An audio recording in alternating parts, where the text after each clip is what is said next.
مسلمان فوج اور ایران کی فوج جنگ کے میدان میں جب آمنے سامنے آئے تو مسلمان حیران ہو گئے کہ ایرانی اپنے ساتھ لڑنے کے لیے تربیت یافتہ شیر لائے ہیں۔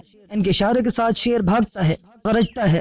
مسلمانوں کی فوج میں سے ایک دل والا بہادر آدمی نکلا۔ نڈر بہادر مسلمان ایک خوفناک اور ناقابل یقین اعتبار سے شیر کی طرح بھاگا۔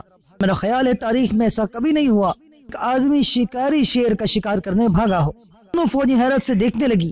آدمی چاہے کتنا ہی مضبوط کیوں نہ ہو، شیر کا سامنا کیسے کر سکتا ہے؟ وہ بہادر ہوا کی طرح شیر کی طرف اڑ کر گیا۔ بہادر کے سینے میں کامل مسلمان کا ایمان اور ہمت تھی۔ خدا کے سوا کسی سے نہیں ڈرتا، بلکہ اس کا عقیدہ تھا کہ شیر ہی سے ڈرے گا۔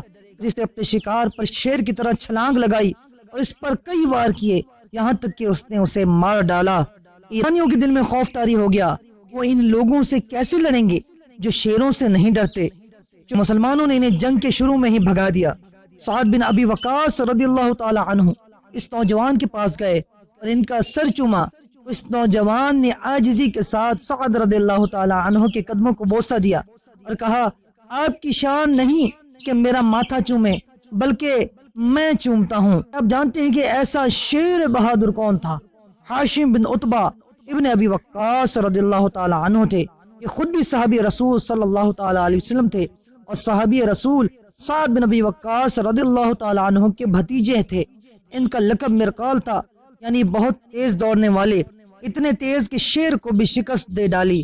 یہ جنگ صفین میں مولا علی کے ساتھ، بلکہ مولا علی کا جھنڈا انہی کے پاس تھا اور اسی جنگ میں شہید ہو گئے تھے۔ یہ وہ لوگ ہیں جو ہمارے اصل ہیرو تھے، نہ کہ فلمی ایکٹر اور جعلی مقابلے کرتے ہوئے ریسلر۔